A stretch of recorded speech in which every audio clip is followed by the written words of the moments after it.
I contend that these aren't separate issues. They do interject. They do intersect.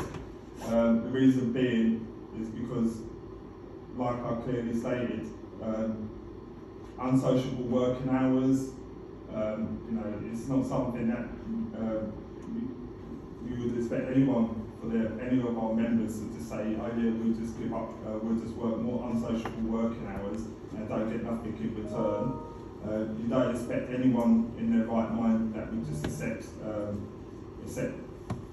their work-life balance, their time away from work being reduced to an extent where they can't take on or fulfil domestic responsibilities.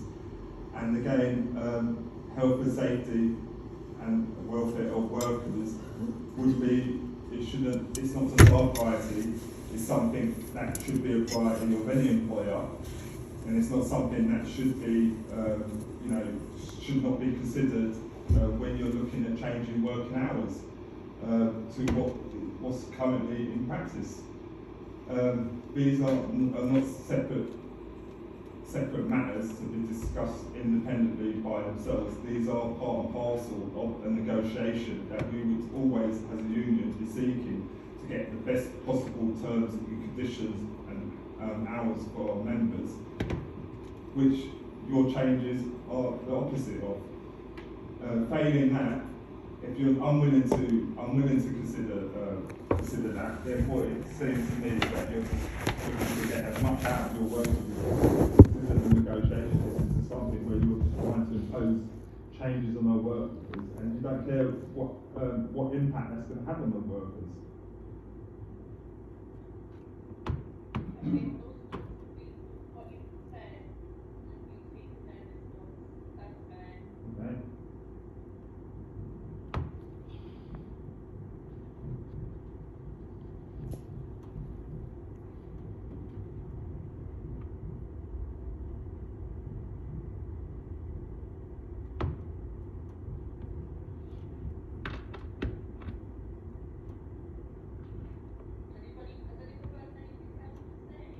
I was going to say something. I know what you mentioned earlier. Sorry, Sabiola speaking now. I know you said something about the meeting wasn't shared to you on the last meeting that we had. The minutes. The minutes, yeah. It was being shared. That was on Thursday, the 19th January at 12:01. No, you copy in Ishan, copy in. So I copied in as well. Copy in, Glenn, copy in. On which date? Last meeting. So no. Which date did you say was shared? So on the 19th January 12:01. No, but we had a meeting on the 23rd. Not that one. It's the last one we had here. Yeah. We talk about the meeting on the 23rd. Jan, we had here. Yeah. Okay, so I think what we have is we've got some issues of concerns about the fact that you've gone outside of this process and the integrity of this collective bargaining meeting, where you pressed ahead with the consultations, in spite of my attempts to intervene and suggest to you that look, this is a right and proper approach to a way to conduct yourselves. We are here as representatives of our members who work for Carlisle, and any conversations that we have here, we should be entitled to actually take them conversations back. But the way you approached it, and it's been demonstrated of real aggressive bullying management tactics in the way that you've just adopted that approach. And I'll give you, what my reps are going to do now is they're going to be able to give you examples of how, why we see it this way. So I don't know if any of the reps want to. Let me continue with what you're saying about roster things. Is a sound speaking health and safety rep? Suzanne, I was not expecting to be honest as a HR. You were not considering like changing the roster with the health and safety issues. You know, we've always raised concern from the beginning because Abiola is here on the 22nd of April. We mentioned about providing a taxi, and everything was agreed, but still, Abiola is here, we follow the procedure, but 6 times been refused to provide a taxi, late night finish, and staff safety being compromised. And yesterday, last night, we've been stuck on the station. We call control, okay? When we finish our shift, we call control, and the person who we spoke with, he called ARL control. ARL clearly refused to provide taxi, and the person called us back and said, ARL is not providing taxi. I don't know why you guys are not considering as a health and safety issues. And I was not expecting you from Sudan to be as a head of HR. Also another issue, releasing the reps. Being agreed on 22nd of April, is in writing everything, okay? I just reading some bullet points. Esan is to visit RO Sudan for once at departure, and if necessary raise any concern, Esan and reps to put forward any dates for site visit to staff to enable us to plan in advance. Okay. Esan to arrange a visit with more to finish review of all health risk assessment to ensure any RA for activities are in place. Okay, I put forward the dates, but from the management side, they send me the long questionnaire form. Okay, what you're saying in the past, you're doing opposite, or your management is doing completely opposite things, and you're blaming to us, we are not willing to resolve. In the first place, we said we can sit down with a good heart. We want to resolve these issues because we bring the proposal here. Like if you want to cover the shifts on the weekend, we leave it as an overtime. Okay, but still we are going around and around, as my colleague mentioned in the last meeting, because you don't want to consider any proposals. So. No.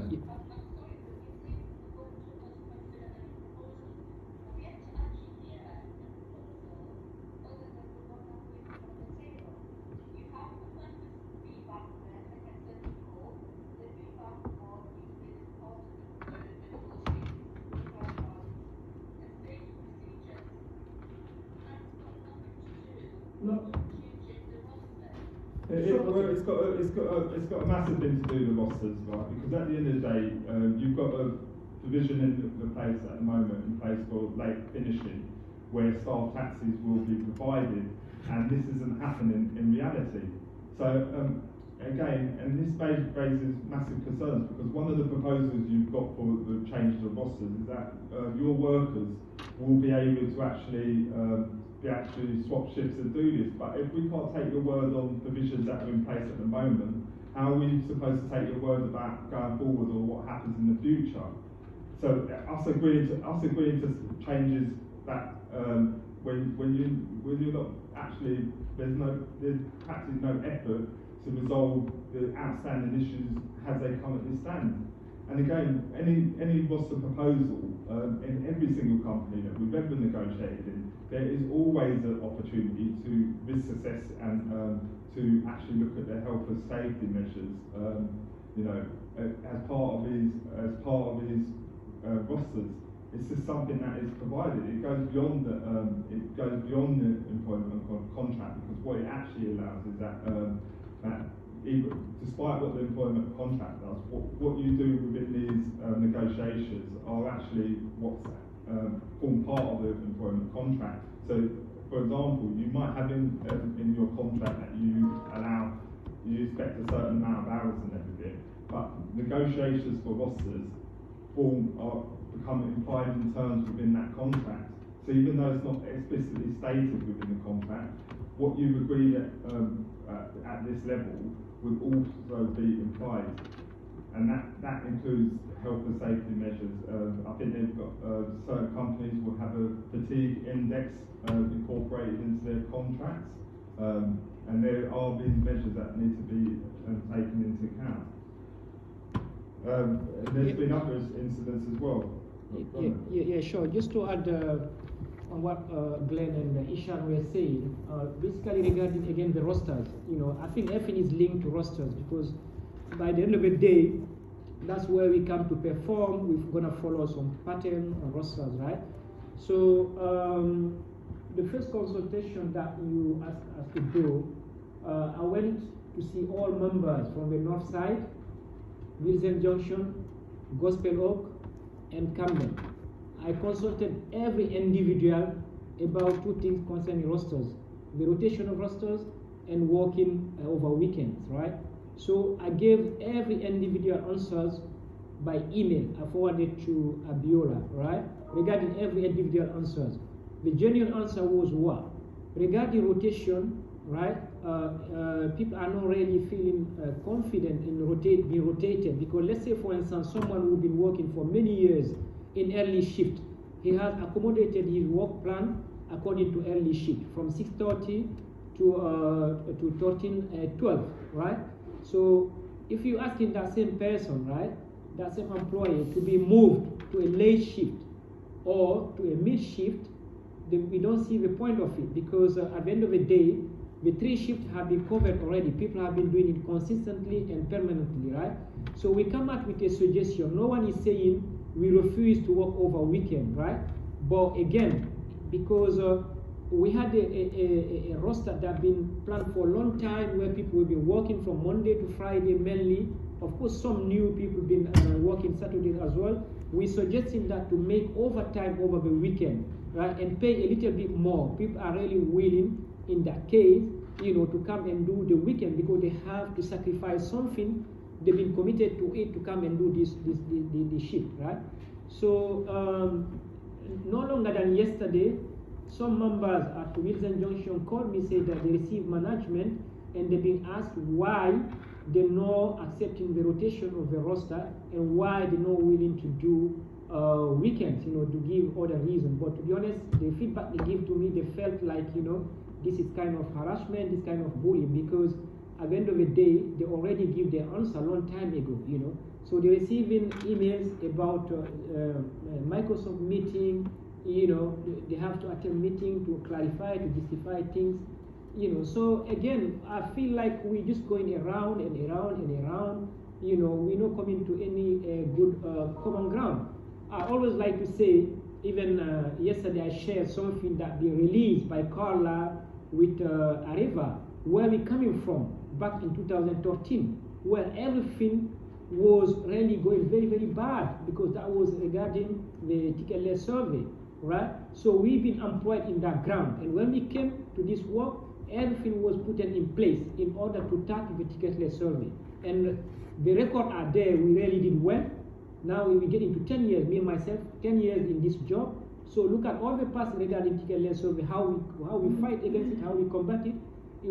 Everything was done in a way so everyone come together. So now we don't feel that, right? We're talking about ROSA, we're not even mentioning about BTP, about health and safety, all these things are there, So again, I just feel like, we're not moving nowhere, because we felt like, we not been listening, right? Nothing is like been put in place, even to encourage workers. That taxi thing is a very good example. Yesterday we were stuck there. Luckily, I was lucky because my land was running, but our colleague, he couldn't get home. And he's a family person, he got children, So all these things, I think, need to be looked at properly and try to do at least something. I'm not even talking about the pay. 2013, again, we were getting £10.25, which was very good pay at that time, I don't lie, But now we are 2023, £11.70 an hour. With all the climate, I'm not going to into that, right? We all know that. So what are you really trying to do about that? So, I just want to stop now from there.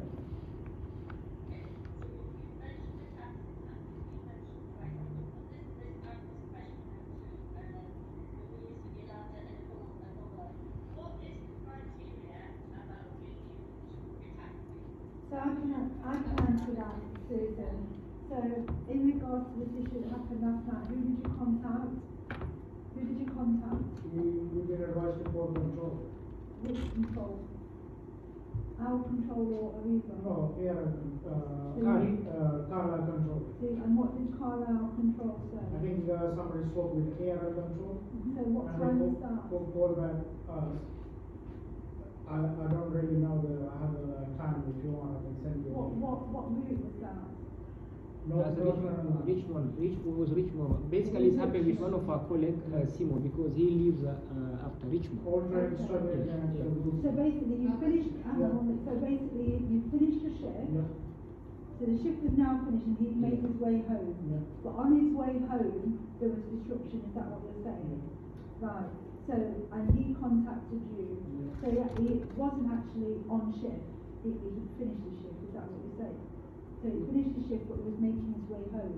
No, he was at Wilson already. Train get cancelled. I think So- he even so, sent okay, you so, everything. Yeah, so, right, yeah. okay. Yeah. So when you contacted our control, say that person couldn't get home, roughly what time was that?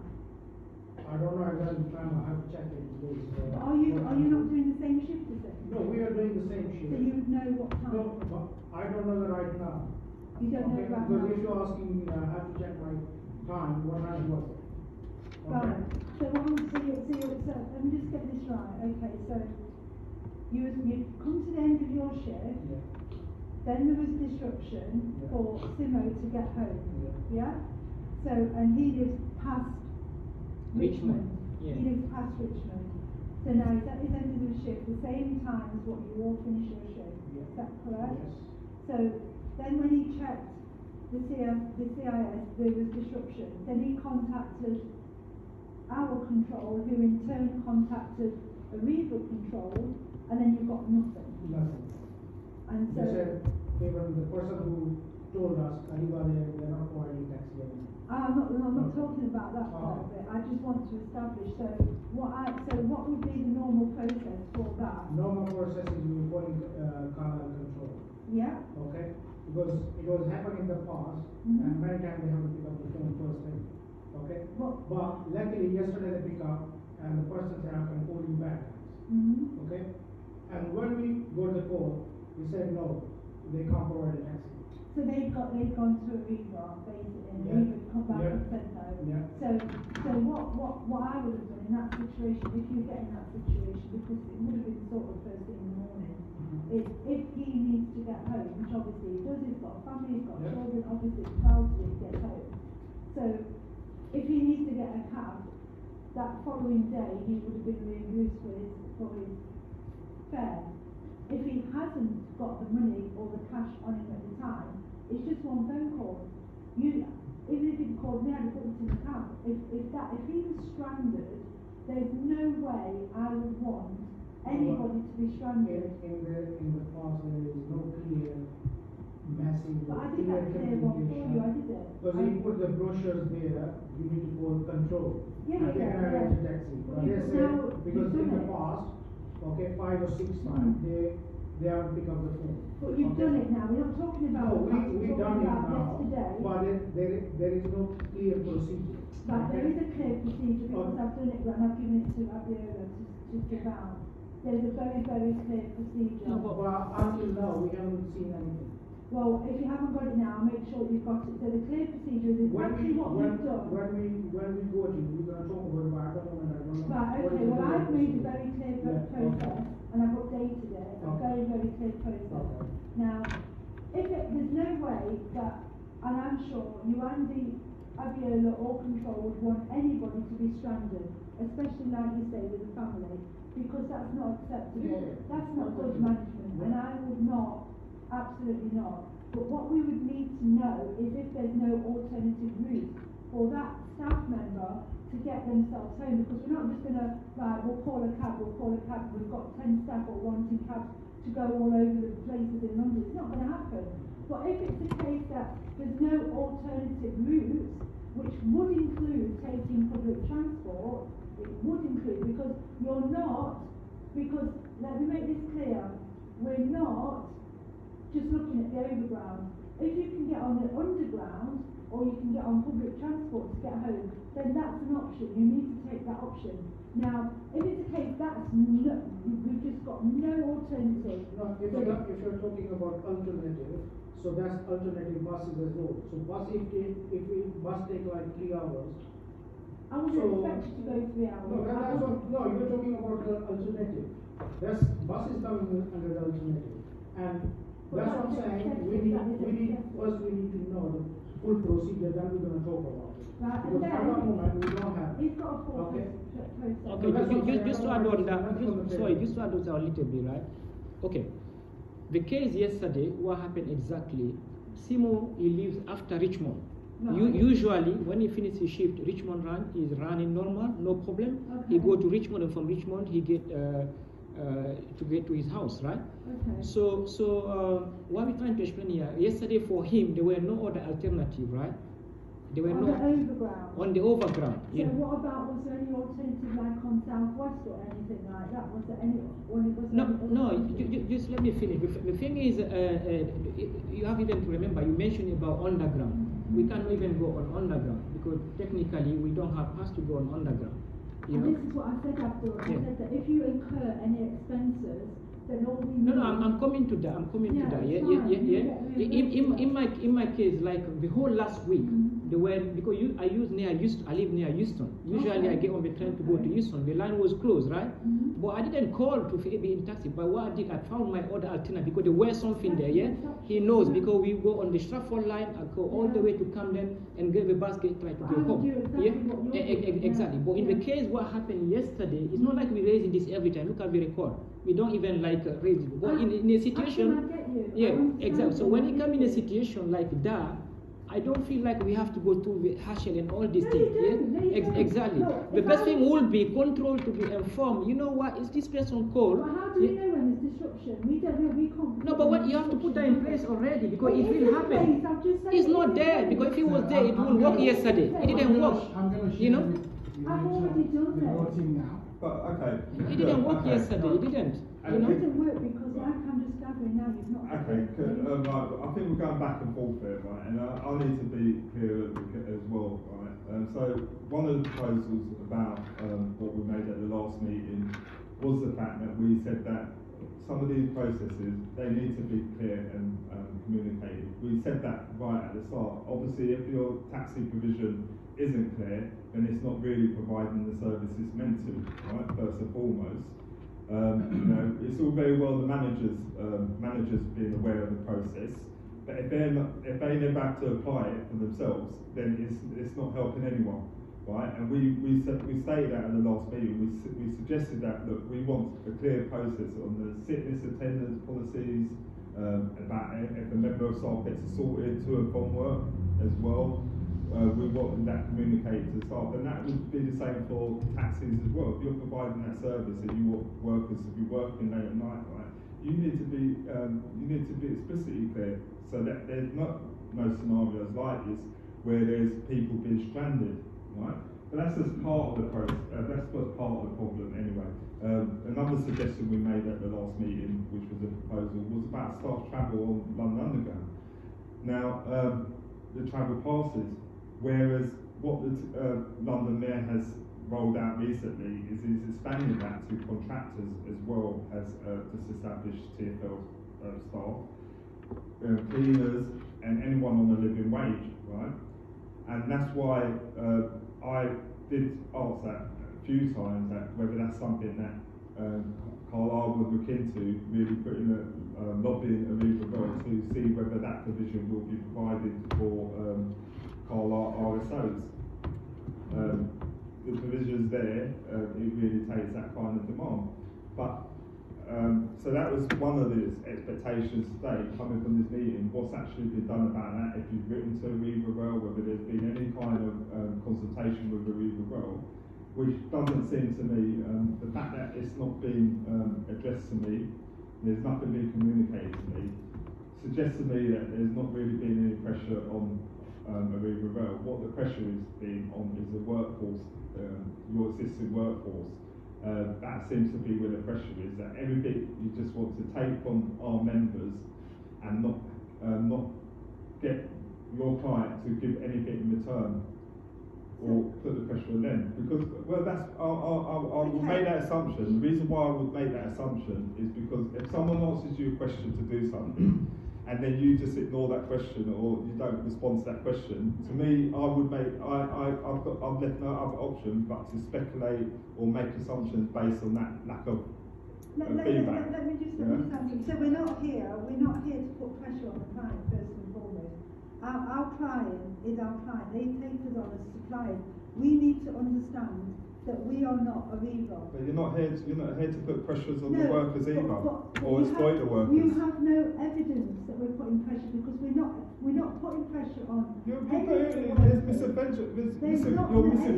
misinforming workers. You're going around telling them with these consultations, threatening them that they're not going to have a job. Right? Isn't that putting on pressure? Who's saying that? Right? Where are they getting that information from? If I can say something to you. That is total, that is absolutely. As the boss has been out already, in advance of this meeting,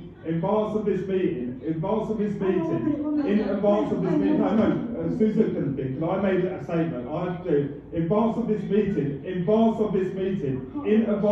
meeting, excuse me, I'm here in the room, right, I've actually come to the room, right, so I'm speaking, right, in advance of this meeting, have you put out rosters already telling the workers that they have to do the night shift? If I can say something, Glenn. No. Basically, He sent an email. Abiola sent an email for overnight in South here. The email is there. In next month March. You frightening. No, I didn't even use the word frightening. So you send an email about the roster, about the new roster. You send in.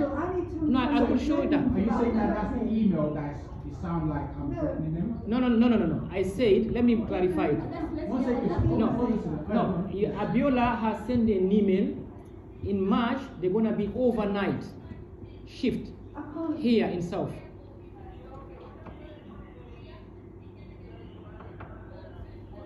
Yeah, please. Did you send down? That's one person at a time, please. So you want to say something? Okay. All I want to say, you already sent an email about rosters, right? In South here, they're gonna be overnight shift in March, this coming month. That's been sent to staff. I receive it. Yeah. That's just what I say. No. Yeah, so what I want to say is the overnight has always been there. Overnight? Overnight in the south has always been there. Long time ago. They've always been covering overnight. So this Okay. is not something that's new. Okay. It's always been there. It was not there. It was as a proposal. We had a discussion last year, and advertisement used it as our time. Okay?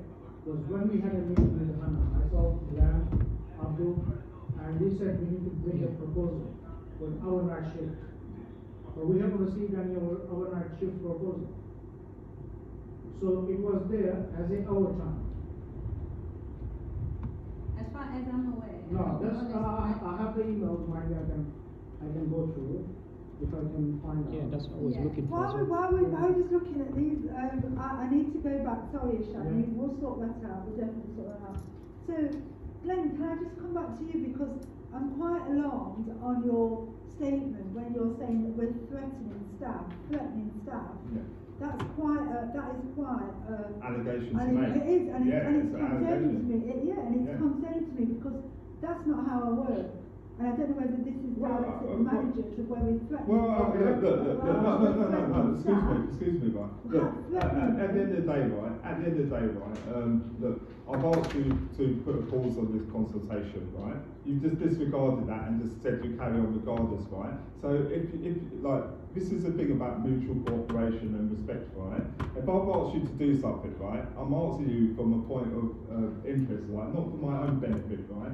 But to say, look, this is exactly what happens when you just go ahead and do things without actually discussing it with us and arranging it and agreeing with us, right? This is exactly what happens, right? The same misinformation gets out there, right? And this is what it appears to the members, right? You send out emails giving them night shift, right? while you're doing this consultation, right, and the first thing they think, oh look, the company is doing this, right, so even if that was not the intention, right, that is exactly the consequence of your behaviour where you don't listen to us when we're trying to negotiate with you and try to come to an agreement. Let me say something to that. Abiola is one that's doing so Because that what I was going to say is, are you talking about the overnight working shift? That's So if you one. said- if you No, I'm mentioned- talking about overnight working shift, right? And information that's been passed on to the the workers by I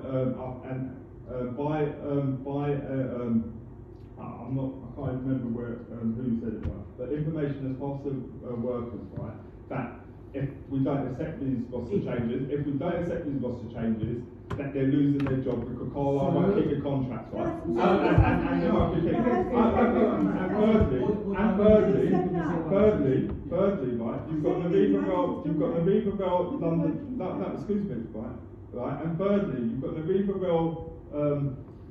Rail manager giving the staff extreme scrutiny to try to put pressure on them as well. Right? No, that's So- nothing to do with Well, it it. has to do with you because you right at the start said that you're not here to put pressure on the client, but it's okay for you to allow the client to put Put pressure pressure on in your regards to the workers. roster, Yeah. in regards to the roster. With The way that regards you treat them. to In regards to the overnight shift. No, it's not overnight. One second, hold on, let me mention that please. Yeah. With regards to the overnight shift, we've never assigned any staff member without asking them. Can I also add to this? Yeah. Right. Can I Yes, add to you, this? so you said like, you said always is there. Is No, there no, no. Even though it's part of the, because obviously you guys say you still want to discuss this. Can I add? Okay. Yeah, right, can I just add something? Right, so you know we've got new starters, yeah? In our interviews, we tell them that you will be covering Yeah. weekends, including overnight shifts. Now, correct me if I'm wrong, are most of your Even the new starters one, yeah. covering the overnights? Because Yeah. it's a requirement from Ariba for us to cover those shifts. So we do have people that we have employed to be able to cover those shifts. Abdul, 1 second. Let me answer. And the problem Okay, is, yeah, 1 second. the problem, I just need to confirm my One sentence. second. How- If you're saying, regarding on their issue, if you're saying new recruiters, Yeah. okay, with the new recruiters, I've got the information as well. Have you seen one case as well? Because it's been live with the staff. Because in the beginning, staff been told like, we can give you 36 hours, and now you guys are saying like, there's no 36 hours. Okay, I can answer that. as well. I can answer that. Let me answer that. as well. Let Abiola answer that. So I if don't you want know, to- if you understand in the past, how the roster has been, like how they worked with the roster then, was for work, let's use North, for example, for 2 pair in the morning, and there will be 1 pair, and 2 pair late. Do you remember? Am I right? Yeah. From block A. So during that 4-4. time, that was when we did that recruitment then, right? Mm. So staff will be like, okay, you'll be having 36 hours at least to cover, right? So one of the person that actually said to then was, I'm not going to use the name, but you know Yeah. the actual person. Yeah. So during the exam, then something happened, right? Then we gave the person second chance to come on board. So in that person's head, thinking it's still gonna be the hours. And during that time they changed the actual things whereby we are working as a pair. Does that make sense now? No. So So during the basically, time, I can during- explain, let me explain it Yeah, very yeah, quickly. yeah. So basically, that individual, which I know, that was CC'd in the emails, Yeah. so basically that individual came to come on board with the RSOs at an earlier stage. Yeah. But then, when That that was- training was to take place, it got cancelled for whatever Not even reason. cancelled. It was Not even stopped. cancelled. It She was didn't, stopped. the person they actually do Or she better. didn't make it or Yeah, whatever. yeah. So then she's come back as a second chance.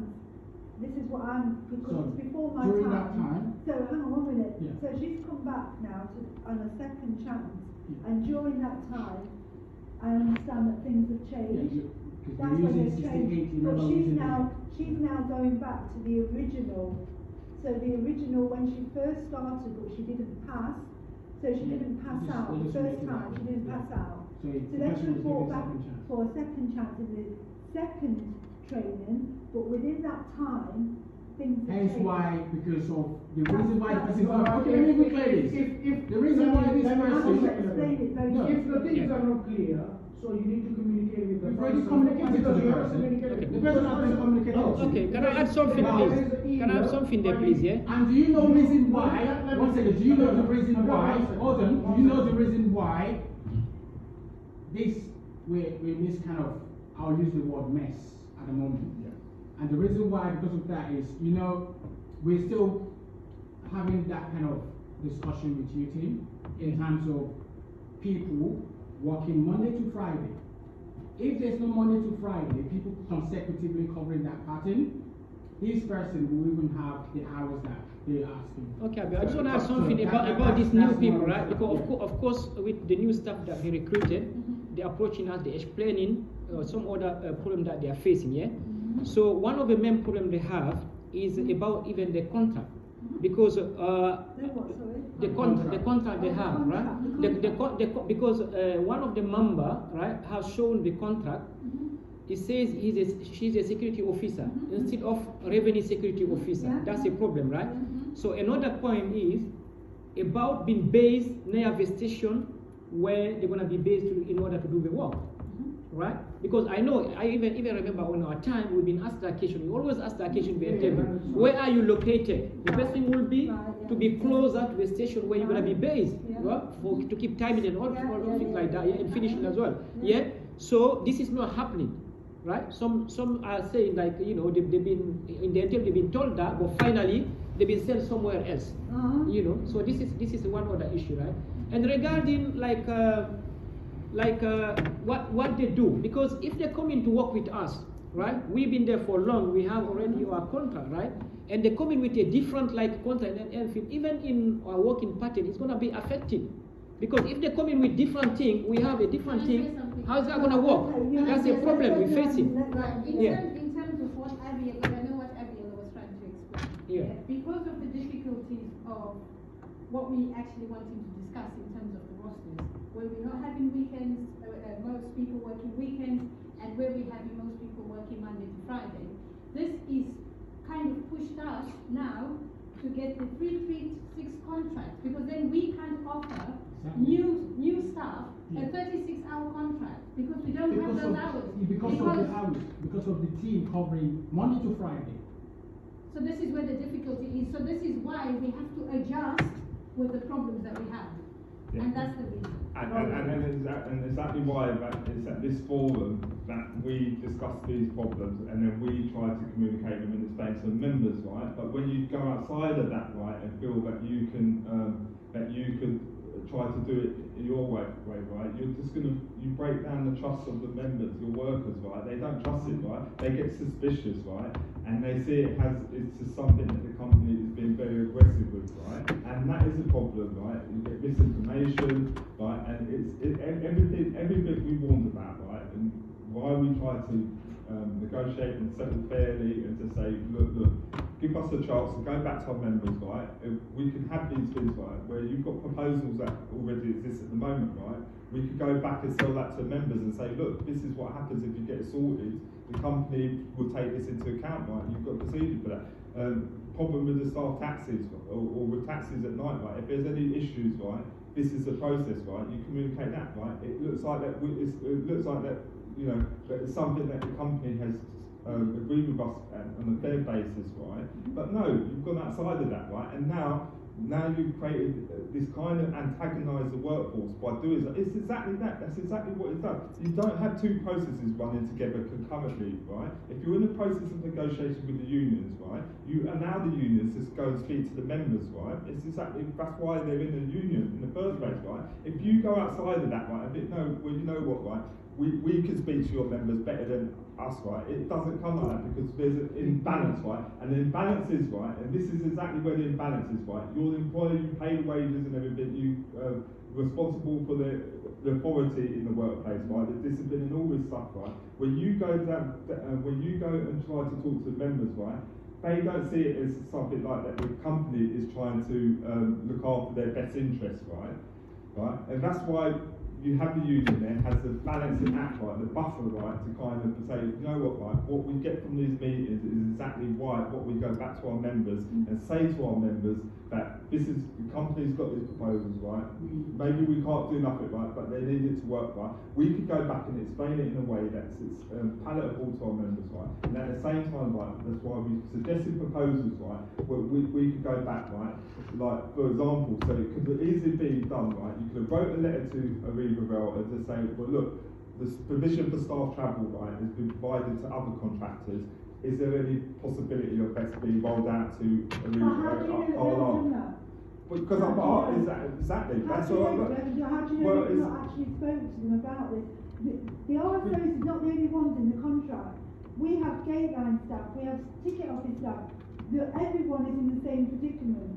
There's gate line staff. But we brought this up at this meeting. With Aviva for one part of the contract. We're going to do it as a whole, as a team. We're not just going to go and negotiate for you or you or you or your team. It's going to be. We are not getting any No, outcome. because maybe we haven't got an outcome. Or you should communicate with us, you know, because this come in the news. No, we're not saying that, Luis, we totally understand, you know, all we're saying here. And you're saying, sorry Glenn, no disrespect, but you're saying that that we need to come to you to negotiate. Look, at the end of the day, Carlisle is the employer, not the RMT, not the union. If you have concerns about your members, that's what the RMT is there to collectively work together. Am I right or am I wrong? Collectively work together. All I see is, and I'm going to be honest with you now, I'm going to be totally honest with you. It's like we can't do anything without going through the union. We can't assign. We can't do this. We can't do this. We have to put everything through the union. Everything. It's not a collective. The reason being that There's no collective in this. No. You're not. Don't forget, Luis. I really appreciate because you just came recently, right? But no. Let me just finish this here. You just came recently. So many things been going on. I don't think you have any clue about it, right? In 2019, we keep repeating that to you. In 2019, we felt bullied because that's the word I'm going to use, right? Areva deliberately with Carla sat down, signed a contract with even mentioning a meet, even consulting us, right? Imposing everything, destroying the whole thing because even the job got affected. Look at before 2019, how was it? And that was done by Areva. Yeah. So now you coming in now. We want to support you. No. I'm not saying that. We have all concern. We have raised. You know, the record are there, emails are there. We always raise all concern we facing about this job, right? Yeah. So this never been looked after. This never been done. You're talking about 2019. We're in 2023 now, and yes, and I totally get. You have always to look at what happened if you want to progress. Totally if you're ignoring that, that's what we're facing now. I'm not disputing that at all. But now we've moved on. We're here. There's been concerns. You raised concerns. You raised concerns. This is where we are today. We're trying to resolve this, but we have to meet each other in the middle. What's happening now? It's got so aggressive now. Unfortunately, Glenn's using the word threatening and things like that, which is totally inappropriate. No, let's face it, Luis. Let's just clarify things here. Last time you went to meet us, you come in for a verbal notice, right? That's not threatening. That is not threatening. Okay. Let me explain how it happened. That's how we felt, to be honest. Really? Yes. So why didn't you say that on the day? Why did you say that I feel threatened? No, I'm sorry. Remember this said. Remember this said. Hold on. Yeah, no, I'm doing.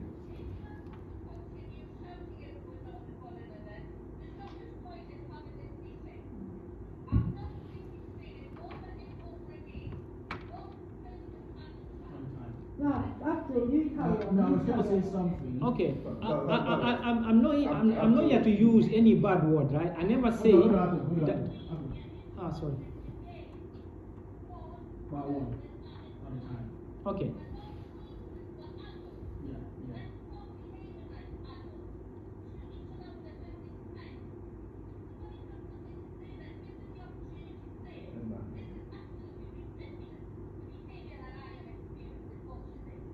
All right. I'm really sorry if I have been misbehaving. All I like that let's clarify things. Okay, Okay. Louise, go ahead. So what I'm so Okay. my concern is this. Look, you've got this is where it's gone totally. It's gone completely out of control. This whole just the roster. I'm simply saying is this. We are the employers. Carlisle are the employers. Ariba are that we supply staff. They are clients. We do not go in battle with Ariba. We're not here to go in battle with Ariba. We're not. We're here to provide a service for Ariba and the best service that we possibly can. Now, along the line now, you're talking about 2019, there was issues. I wasn't around in 2019. I'm fully aware there was issues in 2019. We're now in 2023 and we're trying to resolve this. Now, at the moment, I'm going to be absolutely honest with you. Over the past, it's improving. Over the past, the results that we have, and also you need to look at the fines that are occurring. And this is where it's put us also in a situation where we haven't got the coverage. So we haven't, the roster, we've got so many gaps, we haven't got the coverage to be able to bring those results up, to be able to provide a full service to Ariba, which there's going to be consequences. We all know that. We've spoken about this. You've agreed with this. There's going to be consequences if we don't provide a service. The bottom line is there is going to be consequences. So for us to do that, we need to look at the roster. We need to agree on the roster. It's not a roster that is going to take you out of your comfort zone that badly. I've seen it. We've sat down. I don't know what conversations you've had. We have had conversations with the staff. Absolutely, we have had conversations. And the staff that we've spoken to be quite honest, apart from a handful, there's not that many issues. There's not that many issues. They're quite happy to go ahead with it. But then you come into this meeting and then you say, the staff are not agreeing, they don't want this. There's only a very few of you that are not agreeing. There's only a very few. And there's a lot of them, which we've not took any further, that have said to us, and this is the truth, that have said to us that the unions are putting pressure on them. And that has come back to us in our consultations. And Aishan, I'm not lying. I wouldn't sit here and lie to you. Okay. I wouldn't sit here and lie to you. Okay. There's good thing Mr. Duran is here as well. You mentioned about RMDs putting pressure. No, that's what we this is what we No, let me finish now. Okay? Yeah, I hear you. Okay. When you start the consultation meeting going around, you want Will's injunction. First. You start reading from the paper. Yeah. Okay? We can give you 30 days notice this and that. When I request you, can I have that paper please? Yeah. Okay? Have you provided to me? Yeah, I gave, so yes, so. When you provided to me? Right, Ishan, on that day. No. Just. No, let me answer. I'm not going to, I'm not a child. I'm not going to answer yes or no. I'm going to give you an explanation. Okay. So, on that day, you did ask me, and I said, because it was our first day, Yeah. we wasn't sure. Can you remember that? And I said to you, I need to check with HR. We Yeah, came back to exactly. HR. Yeah. That same day, and I said to you, I'm going to come the following day because it was Simo that asked me for a copy and yourself, and we saw Karam Okay. at Hackney, and I photocopied a copy for each of you, and he said, don't worry, I'm going to drop it off at Walton for you. Wow. Because I couldn't get there, Okay. because we was in consultations at Hackney. Okay. Did you drop it? Well, that's update. I have received the copy. Me neither. Have you received the No, copy? no. Okay. Well then, Let me finish. Let me finish. I will take that Let me up. finish that. No, I'm going to Okay. take that up, yeah. You was reading from the paper. If it's from the HR, if you are good from the heart, if it was a clear or anything, you should show me son. This is the consultation paper. You can see if you come and take a picture. You can take. It wasn't. This was. Let me finish, Louis. This is a consultation example. Okay, about the holidays. Holidays, all the reps are here. Okay, have you done the consultation one-to-one with the members? We're about not the here to talk holidays? about holidays. No, just my question is We're this. not here to talk about holidays. I'm not, that's another meeting. Just if you were doing We're just talking one about side rosters with the and- members, one-to-one I'm consultation, not other going ones to you're talk going. about the holiday That's what I'm issue. saying, let me finish now. I'm not Because going to talk about it. I will meet with you. Because you don't want to finish me, that's the reason. No, I will Okay, meet with you. Okay, you can talk now. I will meet No, with you in about that holidays. consultation, we weren't sure. It was our first time. We were not sure, and like Louis said, we did say to you guys, we will speak to HR and find out if that's fine. As it happened, the following day we were told that's fine. We, as transparent as we can be, you can share that. That's no problem. Well, I haven't received it. Yeah, that's Yeah, fine. that's Yeah, fine. I've given you It's an like the explanation. reason. No, it's like. So,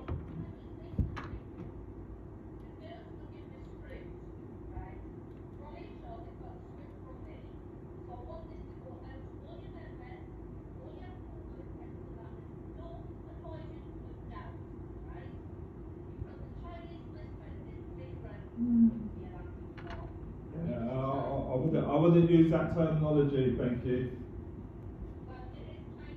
No, you really refrain from using that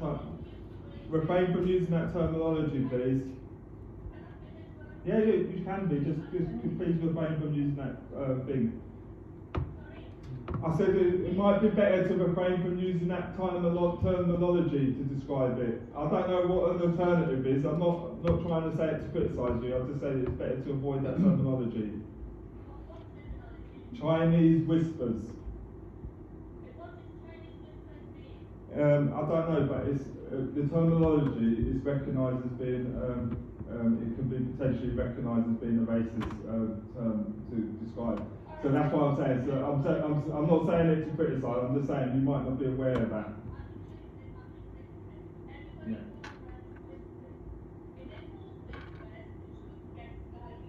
Yeah.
And I think it's good to have it this way, because if you look at it as well, in the past. Oh, sorry, Have you my seen a bad. copy of it, Glenn? I haven't seen a copy. I've not been. Would you like to? No, not this late in procedures. I think that, and again, yeah, you was putting that towards us as a union, right? And the thing is, right, no one's saying that we're employing the staff or thing, right? As a union, what we do is represent the staff, right? At the end of the day, you can consult with the members as much as you want, right? They're not going to tell you what the problems are. They recognise that you're the bosses, right? If they've got a problem, some of them might confide in you in secret or whatever, but not all of them, right? And I think it's very, I suppose, disingenuous would be a word. It's disingenuous to turn around and say that, because you're pleased with the bosses, that everyone else are mostly in agreement with it, right? Because that's not what's been communicated back to me, right?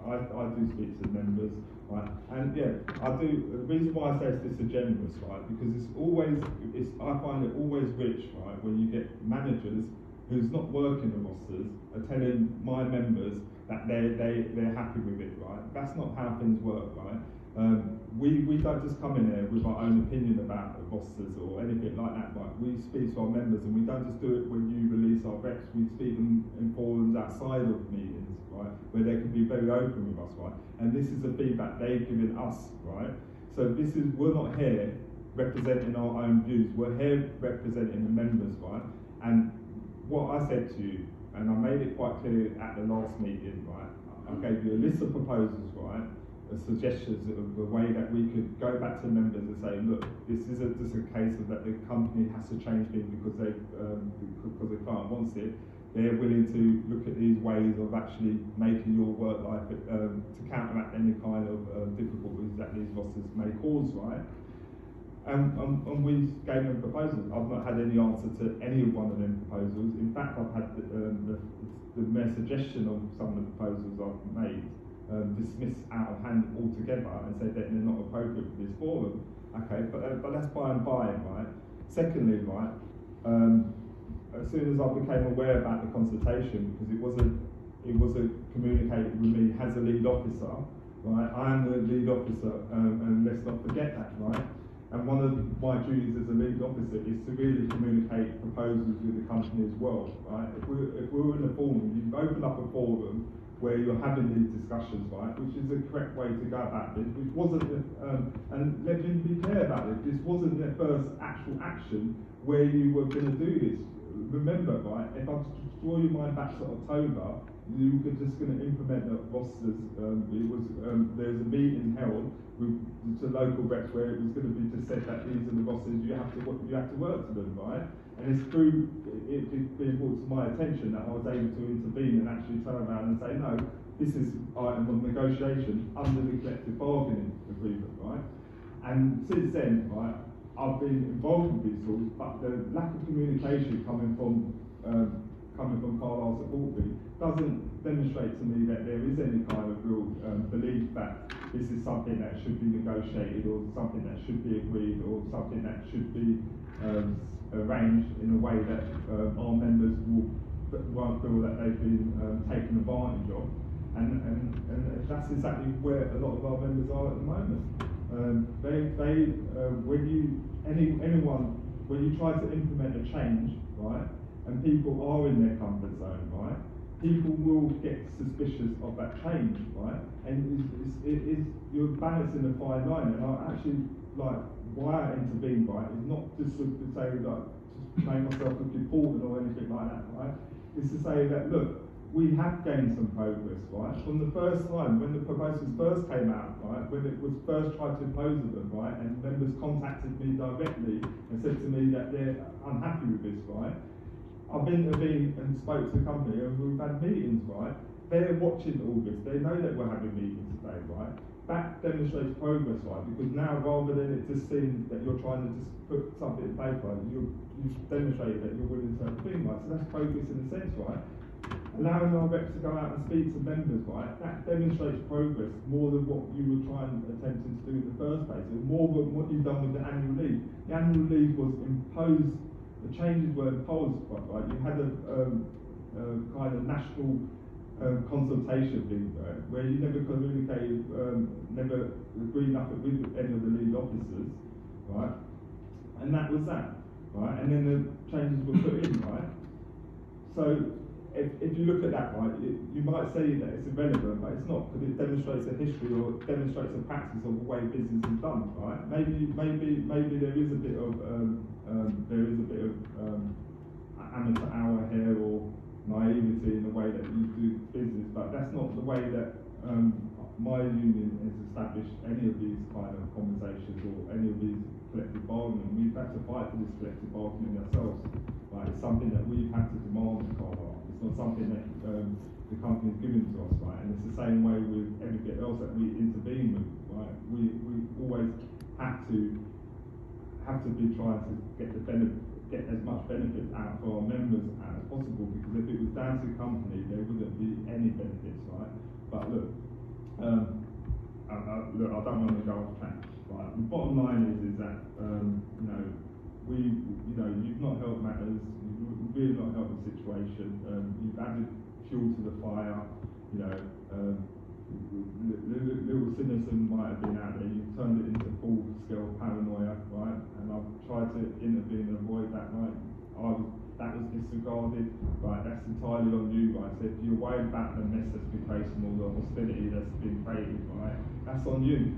It's not on us as a union, right? It's not on us as a union. We're doing what we're supposed to do as a union, and we don't put pressure on our members, right? If we were a union that put pressure on our members, right, they would be out on strike. Continuous, non-stop, right?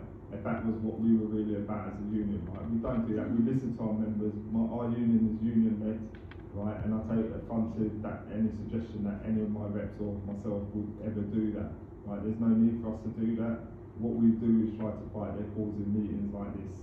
You know, in emails where I've had to intervene, which I shouldn't have to intervene, or where you're increasing my workload by members having to contact me directly, right, which is unfair, because when I come to you with an approach for anything, right, I try to work with you. I've always done that. I've always tried to have conversations. I've been available. If you phone me up, I'll answer my calls, or I'll respond and that. Right? If you ask me questions, I'll try to get the answer to you, right? But if we talk about mutual respect in that way, right? Last meeting I made proposals. I never got answered. I've not got answered. The meeting before I made similar proposals. I never got an answer. No proof of any attempt that's been made to even approach a client. This time I've asked for someone who, one of the problem areas most affected, I've asked for them to attend today, and the recognition agreement basically states that as well. Right? And I'll just go to this, right? Appointment of local representatives shall be subject to endorsement by the union's appropriate full-time officials, right? So I've asked for one of our local members to be at this meeting, right? And common courtesy would be to say, yeah, you know what, right? It's not gonna hamper talks, right? If anything, right? It's gonna be more open and transparent discussion, right? And then there's just been obstructions to either just have that like honest, open conversation, right? And if we're gonna be like that, right? To me, it causes me to have suspicion about what these conversations are about. Are they just superficial glossing over the matters? Because, you know, having a consultation outside of that suggests to me that no matter what we discuss at this meeting today, it doesn't matter because you already decided an alternative route of action. That's not necessarily true at all, Glenn, honestly. And this is where I think that we've got a big breakdown of communication, or misunderstanding, or whatever you want to call it, between ourselves and yourselves. Because you said that, you know, you don't put on pressure with your union members, but that's equal with us. We don't put pressure. So it's like, we could say the same to you from what we've heard in our meetings that we've had, and you can shake your head. And I'm not saying that you're incorrect at all. Don't take it that way, Glenn. But we could equally say that to you as well. So we've had conversations. We have had conversations with staff in regards to the roster and the changes. Now, when we sit down and explain to them the roster and the changes, they, you know, it may not be perfect for them, but there is maybe issues that we can resolve or get round, or maybe alter slightly for them, for it to accommodate them, for it to work. But then the feedback that we're getting is that it's the union members that are putting pressure on them. Do you know this, and this was only 2 days ago, do you know that staff are thinking of leaving the union because they're putting so much pressure on them? And I'm not making this up. I'm not making this up. But I think because of the pressure of the roster for you all to stay together. Now, you're saying that we're putting pressure on our staff, but we're not. Because we're there to support them. We're there to support them. It may not be perfect. The roster might not be perfect. One minute. But this is what we're getting from our staff, and we're just there. We're there delivering a notice, and then we go in the first consultation, then we go in the second consultation. Everything is scripted, so that we read from the script. You know that, Isha. I'm not making it up. Okay. But like no one's saying, right, and we were fully aware of there were some areas where they were fine with some of the changes and that, you know, or something's already in place, right? We were quite aware of that, right? What we were trying to work out is that there was some areas where there was a bit of resistance or resistance this whole thing, right? But look, I need to make this very clear for you, right? And maybe there might be a lack of understanding of how a unionised workplace actually operates, right? This collective bargaining wasn't something that the company decided that they're going to work with the unions as a thing, right? Unions are there to actually represent the members, right? We're there as a union to put the members' side across to the bosses, right? Because the bosses are notoriously known for putting pressure on the workers. If they can exploit them as much as possible, getting as much out as possible out of them for little in return, right? That's a known fact, right? That's why you have unionised workplaces, right? That's why you have trade unions in the first place, right? So there's any suggestion that it's the opposite way round, or that there's there's some benefits from the bosses deciding things for the workers, right? It's not proven by fact, right? If it was down to bosses, right, we wouldn't have annual leave. We wouldn't have we wouldn't have most of the benefits that happen now for workers as it is, right? And in fact, this whole collective bargaining, right? You have to remember, right? This was statutory, wasn't it? It was something that was imposed, right? We had to force the company to accept this, right? It wasn't something that you agreed in good faith and said, oh yeah, we want the best deal, we want the best benefit for our members, right? So any suggestion otherwise, right, is that's what's incorrect, right? But I don't want to go off topic anyway, right? The reality is, right, where we are in this current situation, right, is you've got rosters, right, that it affects my members in some way, right? I'll put in proposals to you, right, to say, well, what are you able to actually give in return for making these changes, right? So far, right, I've been at 3 meetings, right? I've not heard one proposal, one suggestion coming from your side, right, to make this amenable to our members, right?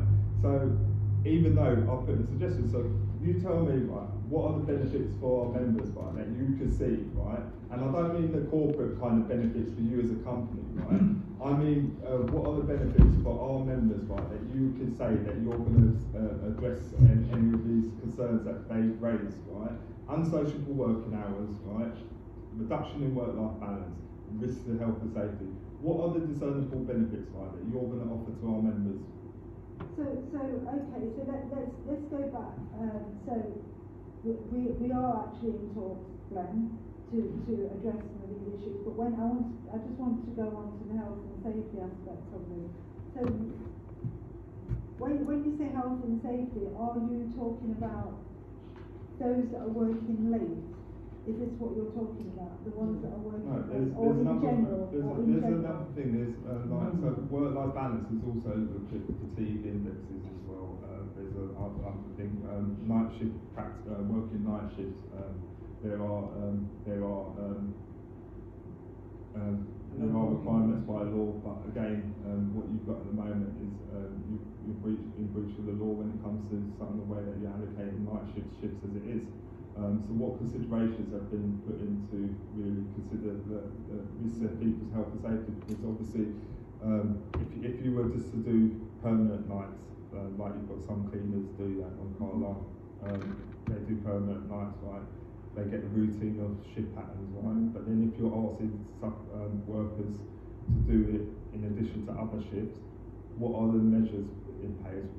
How is this being risk assessed?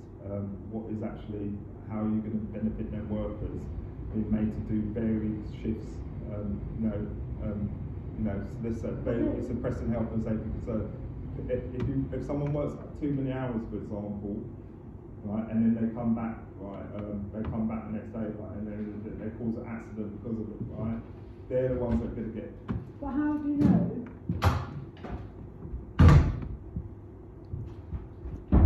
Right. But how do you know that these guys are actually working too many hours? Because when you say too many hours, what do you mean? They're working. It's just It's not.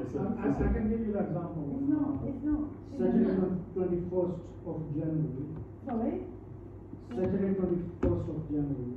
The person started 6:30 and finished 22:59.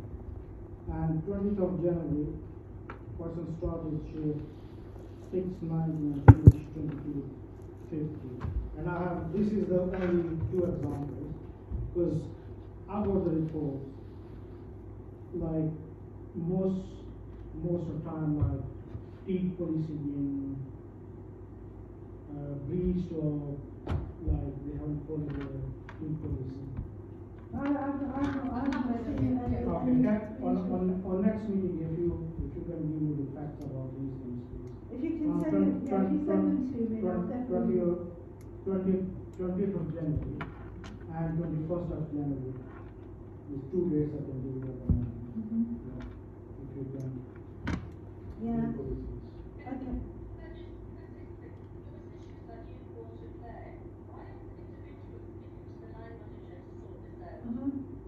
This is what I don't understand. Why you're not the employer? We are.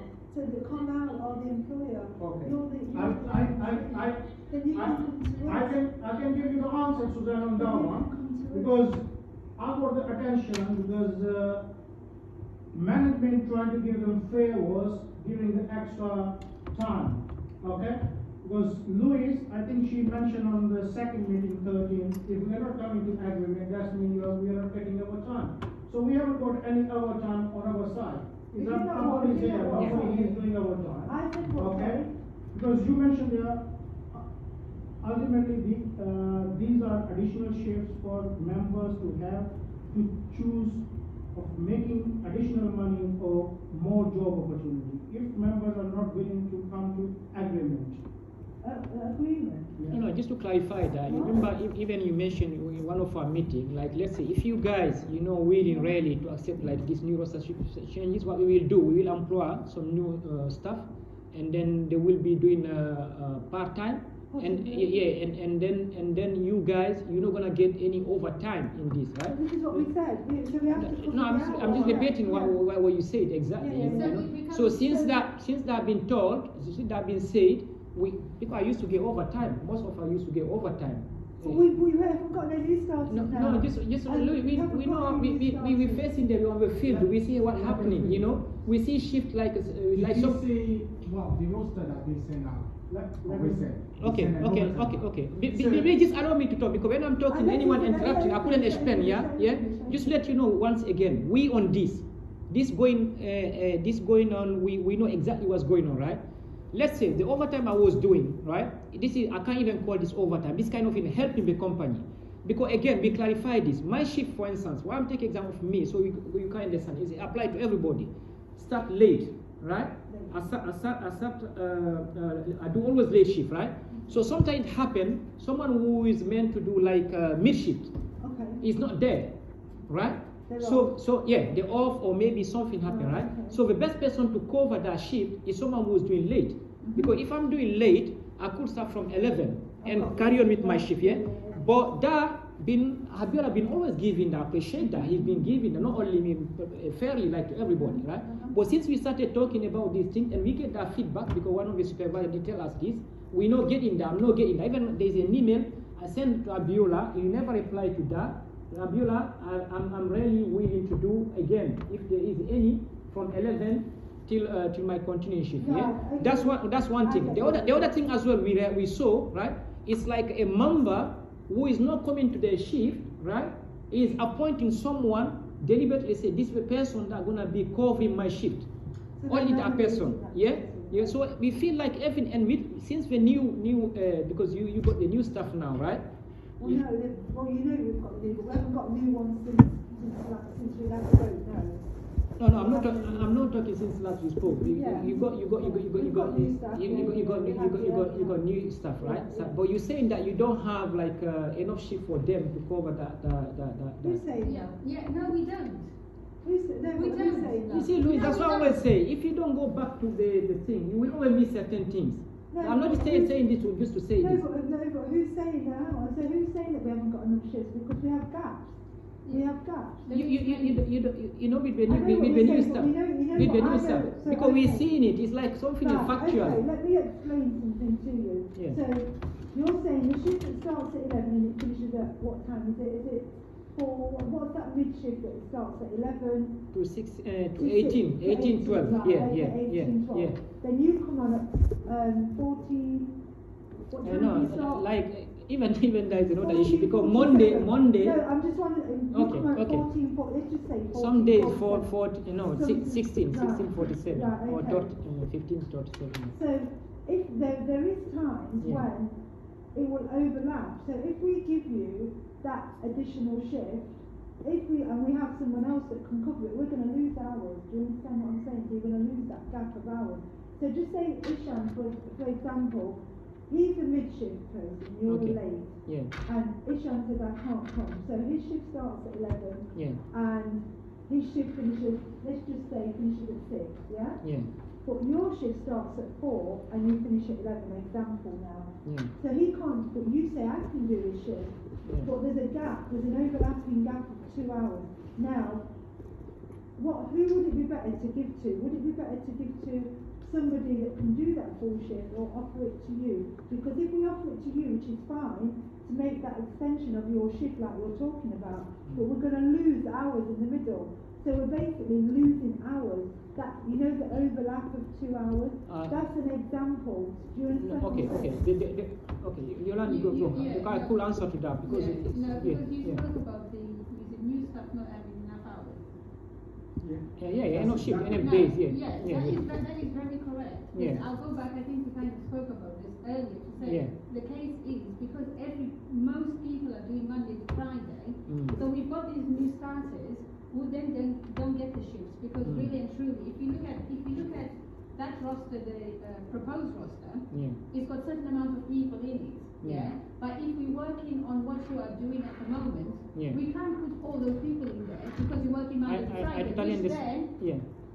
They cover most of I the totally understand that, Yolanda. That's what I'm saying now because you the one again saying it. You say if you guys fail to do not accept Saturday and Sunday, we're gonna be obliged to apply part-time, right? Part-time to do Saturday, Sunday, right? And any overtime occur that you won't be able to do it anymore because that's gonna be given to this the new staff. You're talking about the weekend. No, that's the fact, because some staff, they're doing continuously 36 hours. I don't I know what you're talking about. Having it all in the weekend. Exactly. No, even weekdays as well. Yeah. Okay? So I don't weekdays. want to go in, The personal people, yeah. Okay, after when you finish. Yeah. So that's mean if it's going in a other way around, if you're not listening or if you're not coming to agreement, that's mean there's no shift for you guys. Okay? The way is mentioned there. Okay? But other staff, new staff, as you said, some of them they continue doing 36 hours. So there is where the fatigue policy. One person is not getting enough shift, other person is currently doing 36 hours. Okay? 1 hour, 2 hours break or whatever is doing. So that's the way, as Abdul explained, they would.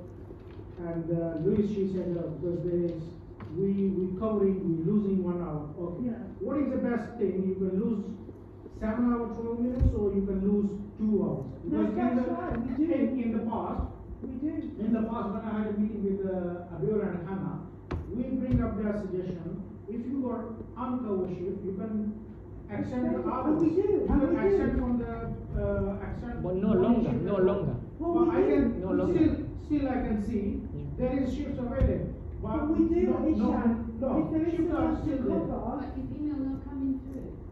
Last time I sent an email, nobody come back No, to me. overtime. For Because overtime, I see them If you coming have out. all No. control they say you No, need we to don't speak have. with the You supervisor don't or have to Abiola. come out And and Abiola is sending an email. check your email. That at the moment, to be honest, before we knew we can deal with Abiola.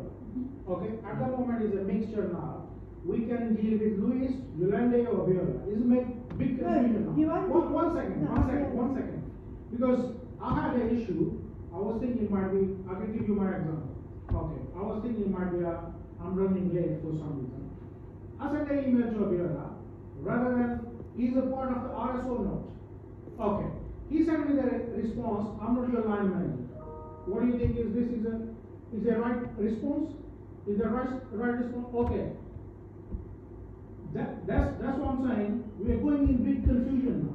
And we as a RMP, we are not making confusion. I think you guys as a management making confusion Right. and then going around to the staff and saying Okay. like, if you're not going Let to... me, let's let clear this me now. finish. Yeah, Let let me us finish. Going around and telling staff, if you're not going to agree and you're not going to be 2P if we are not getting any contract anymore, or if our contract is not going to accept, you're not going to 2P. That means is a threat, threatening to the staff. No, it's not. No, it's a threat. It's a Right, threat. can I say something? Can I say That's something now? never been- Hold on a minute. Go on, let me- I think it seems we're just going round and round and round and round in a circle. I think we're not getting to somewhere, to be honest. The first thing I need to let everyone understand is number one, we always forget something, we are agency. That's one. Number two, you mentioned about the roster in terms of the other people, basically they're not covering shift, they're this and that, they're due to take 6 hours. We've mentioned that before, and I'm going to repeat it again. The reason why these people are not covering that hours because of the people doing Monday to Friday. We are all fighting. I mean, you guys saying that you're consulting the team, telling them, okay, basically this is what we need to do, this is what we need to do, just to get what they think about in terms of the new roster. But in the end, we forgot that because we, in this room as well, the team, because we work ourselves, you have your shift, you're working Monday to Friday, so you're not putting the other team into consideration as well. I'll be honest with you, because if you put the team into consideration, then obviously we need to look into this rolling roster. Which But team? Basically, You mean there's the our new? staff, the new staff, Yeah. and even the other people that are doing rolling roster, for example, the East, they're doing the rolling roster, right? Yeah. Up to now, the team that have been in the game for so long, they're doing Monday to Friday. Now, we deploy the new starter to come to the north area, which is Carlisle, and the north as well. But these people, they were unable to cover the 36 hours because of the people doing consecutively Monday to Friday. Yeah, but Abiola, you recruited them in which ground? No, Because we before you recruit recruited them, them. yeah. What offer did you give to them? Right. You know. Before, I've explained to you before, we have a 68 head count roster. That's been what's been said before. And now, what we're meant to be doing is the 52 head count. By the time they now change it to 52 head count, which you do understand before that, the way we normally cover roster is 2 per morning, 1 per mid, and the 2 per late. But now they've changed it to just a pair. Morning, which is 6 people working. Does that make sense now? We even discussed it, I remember before. So- and we mentioned where this is not productive, Abiola. We did it. That's why one of the things as well probably we're missing in all these things, right? Because you see, I like to refer in the past because I know things were put in place in works, right? If you're talking about early shift and mid shift, something very, very important you have to take into place is when we're doing block. Block minimum has to be 4 RSOs. This is the minimum. You Yeah. cannot say only 2 people in a given block. It has got so many issues that come with that, you know. So if you want to change that now, if Areva looking to change that, that's why we say, you know what, let's have this communication there with Areva, because that's how we used to do before. We sit down, we talk about this thing, in the reality, how it works, right? Maybe they will understand, because I don't know if this like telling you, organize your team like this, 2 pair, 1 pair in a block, how that's going to work? It's an issue, it's going to bring many, many other issues. You know, I'm not talking about going on, I totally agree on trends, could be 2 people go and patrol and checking trends. But block, most of our stations, you know how it is. You know, very busy station. Some station you have to, like 2 gates. Yeah, and you want only 2 people to be there. Well, You know, that it's is- not gonna work. We but don't if- even work with permanent staff. But if you put it this way, I get your point. But this is what clients want. That's why I keep saying we forgot we're an agency. It's not maybe being pushed from here, but this is what we need to do, obviously. So if they want us to do this, and we know that okay, this is what they want. If they say okay, they're happy, quite happy with 2 people to do the actual stuff. What we know, if you look at when we've been deployed to say go and do TSC block, we've never said that okay, 2 people should go and do the block. It's always been 4 people. So what we do, we match the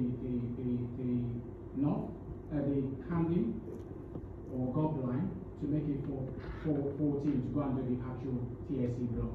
There's never been 2 people.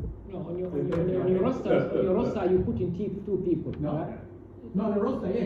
You put in 2 people. But when you work You see, this is kind of agreement we do. But let's say, for instance, right? I know you've been putting me on the roster at Camden, right? Yeah. But we understand there's a need to have 4 people to do block. That's why we combine with Wilson Junction. This kind of our own initiative to do the block, right? After block, and then we depart 2-2, and then we go. You do mean a not with the TS, we depart 2-2, yeah. TSCs, they are, you know, we're going to talk about this for long. You're not going to solve. Because And TSCs, we yeah. raised as well many issues we had with TSCs. First of all, they're not regular. TSC is not coming every time. Yeah. Secondly, what the reason bringing TSCs is for supporting, for helping, is for safety, isn't it? TSCs, they are limited, and we send the report about this as well, right? They got assaulted, they can't even support. You know, you come across one passenger who is refusing to cooperate. A TSC guy can't do nothing. We need BTP. That's what we used to have before and works before. But since TSC is there, you know, to be honest, it's not productive the way you want. Simple question. Yes. Have you guys actually looked at the new road roster in terms of what Yeah, the yeah. major concerns are there? Well, it's been discussed. Yeah. It's We have been that. discussed with some of the members down the south end of the line, and one of the things is and it's the same suggestion I put to the Riverville as well when they tried to impose station efficiency, where they proposed station efficiency, so that's a residual knockback to your company. And I dispute your suggestion about your agency anyway as well, because Carlisle as a company, it makes billions of pounds a year, right? So it's got the money if it wants to pay workers fairly and not just try to force all these cuts and cost savings on the workforce, right? So the suggestion I would have asked to Riverville was basically what a quality impact assessment have you done with regards to these rosters, working parents and all these students and the demographic of the workforce as well, right? And this is a proposal I would suggest to Carlisle as well, you know, because potentially what I would say is that the way that this whole thing has gone about is that because of your demographic of workforce, it doesn't matter. You know, it doesn't seem to matter what their life outside of work is. That these processes are just going to be put onto them, and there's no regard for their work-life balance. So I do need to draw back to the question. I think we've gone off track, right? Because one of the suggestions was, I think the question was, why not staff reporting to the bosses, right? Problem is, right, is exactly what we talked about earlier about trust, right? There needs to be a layer of trust, right? Now, staff ain't they're not gonna report something to the bosses if it's gonna mean that they miss out on something else as well. So the people doing overtime, for example, right, they're not gonna report themselves and say, oh, well, you know what, I'm doing too many hours, you know, because they need the money, right?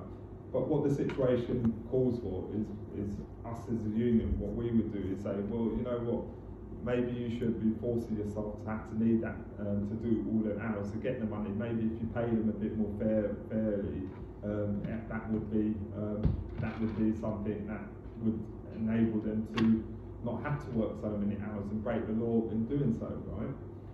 Which again, everyone can turn a blind eye to it, but it's not the workers, it's not your employees' responsibility to report themselves to the bosses. It's the boss's responsibility to manage that duty of care for workers and not have them in situations where they're working excessive hours, right?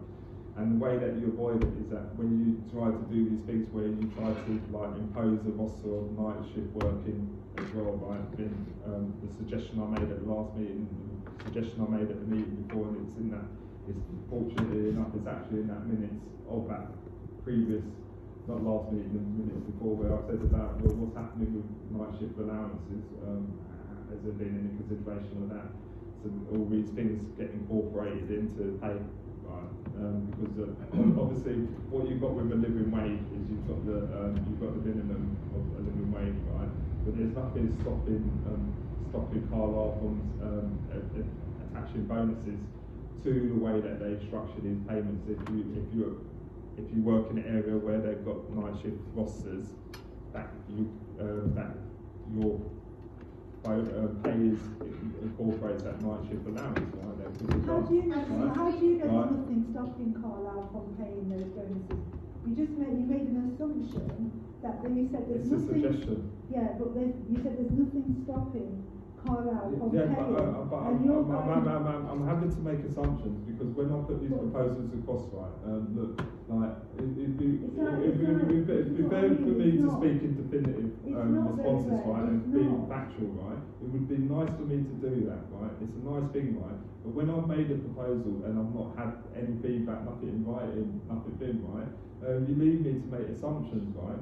And whether you like it or not, right, I have to speculate around it because, like, you know, you can, by all means, if you want me to tone down my language to a way that appeases you, right, then I would do that. But, like, at the end of the day, you know, I've asked this question. I've just asked the question now, and we've spent the last 15 minutes talking about something else about why the employees reporting themselves, which to me is just as needless a point to make as well. But what I'm saying isn't needless, right?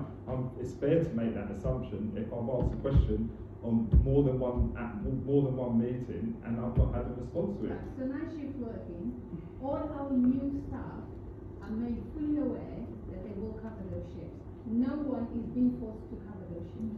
Nobody is being forced to cover those shifts. Yeah, well, it's up to them if they take the job. But like, there's people. But I'm saying, right, that's fair, Yeah. right? But that was in the proposals I've been put. You know, just because you alert someone that they're going to have a rubbish contract and they're not going to get paid, they're not going to pay fairly, right?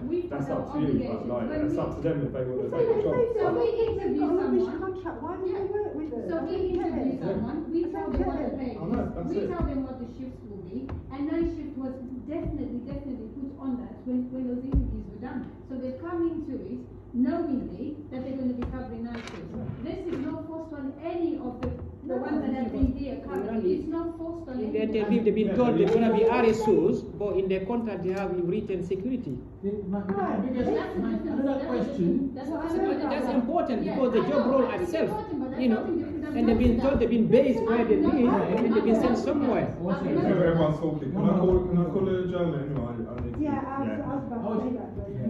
But Can I just call it a German quickly? I was about to say that. I've been trying to say it for about 10 minutes. Yeah. Is that okay? Yeah, that's fine. 10 minutes, so we're going to Is that alright, Susan?